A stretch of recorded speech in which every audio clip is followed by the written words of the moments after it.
Donc, bonjour mes frères et sœurs, bonjour mes chers amis. Et on continue ce matin l'étude de l'Épître aux Galates.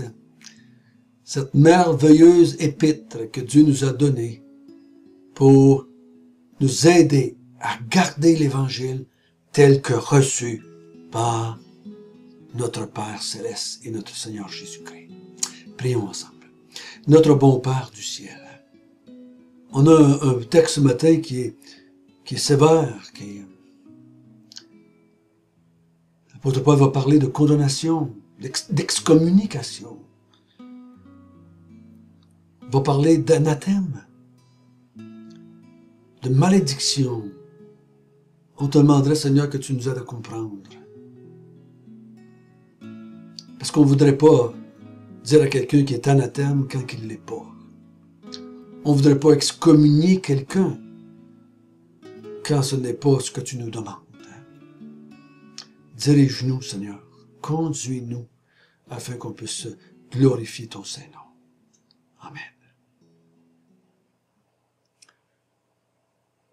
On a vu depuis quelques jours que cette épître a été écrite. Il faut se le rappeler. Chaque texte qu'on va lire, il faut se le rappeler. Cette épître est écrite par Paul à des gens qui est en train de s'éloigner, qui est en danger d'être traités d'anathème, comme on va voir ce matin, qui sont prêts de s'éloigner de la vérité à un point qu'ils vont perdre. Paul va dire, j'ai travaillé pour rien, Christ vous sert à rien.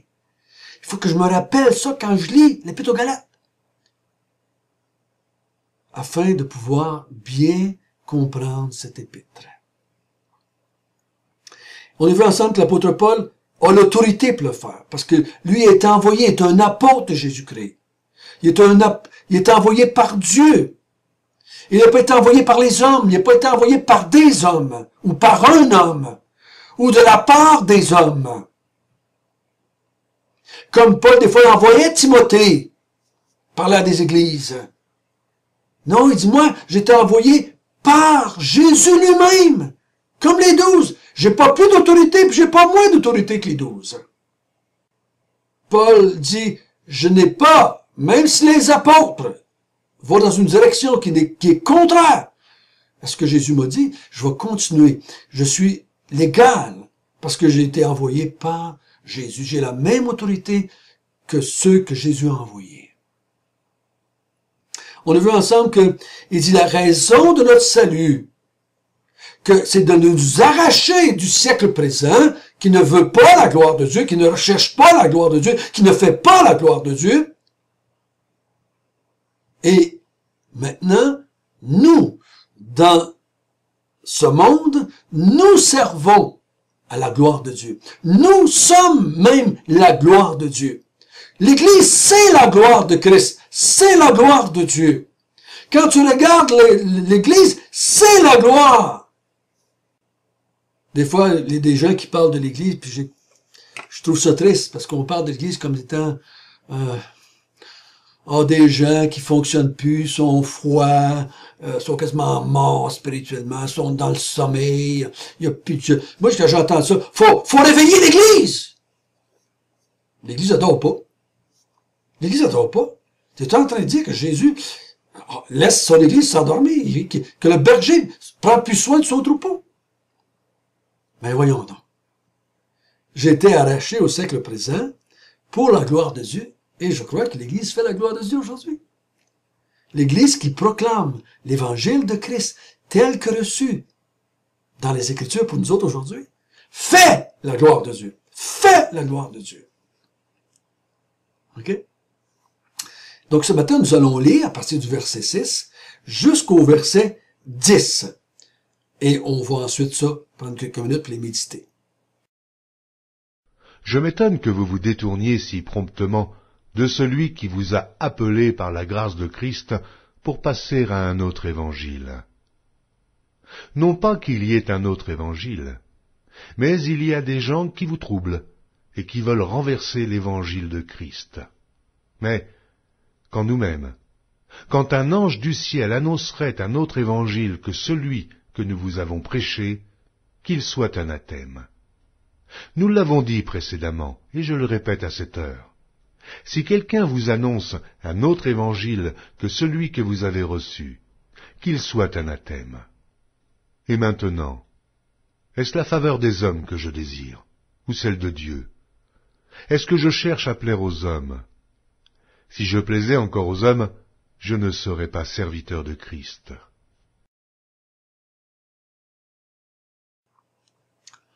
Donc, anathème, hein? Qu'est-ce qui peut faire de moi quelqu'un qui est anathème? Le mot anathème veut dire excommunier, renvoyer, chasser, pousser hors. L'Église, c'est l'Ecclésia, c'est le rassemblement d'eux. D'être un anathème, c'est d'être chassé de cela, c'est d'être renvoyé, c'est d'être excommunié. Qu'il soit anathème, qu'il soit sous la malédiction de Dieu. Et la malédiction de Dieu, c'est quoi? C'est d'être en dehors de son corps. Ce n'est pas être sauvé, ce n'est pas être purifié. Qui me sépare de lui pour toujours. Donc il dit, on va voir ça ensemble. Qu'est-ce qui fait que je deviens un anathème? Ou que je pourrais devenir un anathème? Crois-tu que tu pourrais le devenir? Peut-être que les Galatiens ont pensé pendant longtemps qu'ils ne pourraient jamais l'être. Mais ici, Paul dit qu'il y a des gens qui se sont déclarés chrétiens pendant des années pourraient devenir un anathème. Comment? C'est ce que nous allons voir ensemble ce matin. C'est ce que Paul les met en garde. Ne devenez pas des anathèmes. Ne soyez pas des anathèmes. Il dit au verset 6, « Je m'étonne, je suis surpris, je suis bouleversé, je suis étonné que vous vous détourniez promptement, si promptement. » De quoi est-ce qu'il se détourne? De quoi est-ce qu'il se détourne? Est-ce qu'il parle ici que ceux qui se détournent d'une église locale sont anathèmes? Ceux qui se détournent de leur conjoint est un anathème. Ceux qui se détournent des commandements de Dieu et qui les mettent plus en pratique sont des anathèmes. Ceux qui quittent une association sont des anathèmes. Ben non, ben non, ben non. Il dit, ceux qui sont des anathèmes, c'est ceux qui se détournent de celui, d'une personne. C'est de quelqu'un qui se détourne d'une personne. Quelle personne? Celui qui vous a appelé par la grâce de Christ pour vous passer à un autre évangile. Il y a des débats ici. Il y en a qui parlent que c'est peut-être Paul qui dit « Vous vous êtes détourné de moi, qui vous ai annoncé, qui vous a appelé par la grâce de Christ. » Non, je crois qu'il parle de Dieu ici. Tu t'es détourné de Dieu, qui vous a appelé par la grâce de Christ. Ici, ce qui fait de moi un excommunié ou un anathème, c'est quand je me détourne de Dieu. Je me détourne pas d'un mouvement, je me détourne pas d'une personne humaine, je me détourne pas de commandement, d'association, de ma épouse, de mon conjoint. Non, il dit, celui qui est un anathème, c'est celui qui se détourne de celui qui l'a appelé par la grâce de Jésus-Christ. Qui se détourne de Dieu. C'est ça qu'il faut se rappeler. Ici, dans notre texte, dans l'Épître aux Galates, on parle de ceux qui veulent se détourner de Dieu. Et de ceux qui se détournent si promptement. Vous êtes en train de vous détourner de celui qui vous a appelé par la grâce de Christ, qui vous a arraché au siècle présent. Vous êtes en train de vous détourner de lui. Quand est-ce que je vais m'apercevoir que je me détourne de Dieu? Quand est-ce que je vais savoir que je me suis détourné, ou l'église dans laquelle je suis s'est détournée? Ou le pasteur qui m'enseigne s'est détourné? Comment je vais savoir que je me détourne de celui qui m'a appelé? verset 7, verset 6, pour passer à un autre évangile. Vous allez savoir que vous vous détournez de Dieu quand vous passez à un autre évangile. Quand vous écoutez des gens, au verset 7, non pas qu'il y a un autre évangile, mais il y a des gens. Quand vous écoutez des gens qui veulent vous écarter, qui veulent altérer, qui veulent changer, qui veulent pervertir, qui veulent renverser l'évangile. Il dit, quand vous décidez de suivre un homme, une église, un mouvement quelconque, qui se détourne de l'évangile, qui vous présente un autre évangile, là vous savez que vous êtes détourné de celui qui vous a appelé par la grâce de Dieu. Là vous savez, je me suis détourné de celui qui m'avait arraché à ce siècle présent. Oh! Ça c'est pas pardonnable. Ça, là, Dieu accepte pas ça, là. C'est pas une petite claque ses fesses, là. Hein? Il dit, dites-lui à ceux qui font ça, et à ceux qui suivent, ceux qui font ça, qu'ils sont anathèmes, que vous allez les excommunier, que Dieu lui-même les excommunie, que Jésus-Christ lui-même les chasse, qui ne font plus partie de son peuple. L'apôtre Paul est tellement convaincu que ce qu'il a annoncé comme évangile, ce que les apôtres prêchaient comme évangile, ce que nous avons aujourd'hui dans les Écritures, il est tellement certain que c'est la vérité qui vient de Dieu lui-même, qu'il dit, si un jour, verset 8, si un jour, moi-même, nous-mêmes, ça veut dire que lui avec ceux qui l'ont annoncé, c'est nous-mêmes, ou un ange, viendrait vous annoncer un autre évangile. Si dans ma folie, dans ma vieillesse, dans mon Alzheimer, je change l'évangile, ne m'écoutez pas. Poussez-moi de côté un peu. Renvoyez-moi. Chassez-moi. Parce que si vous m'écoutez, vous allez vous détourner de celui qui vous a appelé par la grâce de Dieu. Il dit, peu importe. On en a vu dans l'histoire de l'Église, qui ont prêché l'Évangile selon les Écritures pendant un temps, et tranquillement ils se sont éloignés. Et certains ont suivi, d'autres ont rejeté, puis ont parti d'autres choses aux côtés. Il y a des mouvements d'Église qui ont longtemps prêché l'Évangile. Il y a des mouvements qui ont commencé dans le temps de la Réforme, qui prêchaient l'Évangile. On lit les livres qui ont été écrits dans ces années-là par ces églises-là, par ces dirigeants-là, qui étaient très évangéliques. Et 50 ans, 75 ans, 100 ans, ces églises-là sont devenues libérales. Ils ont complètement quitté la voie de la vérité. Ils ont abandonné, se sont détournés de celui qui les avait appelés.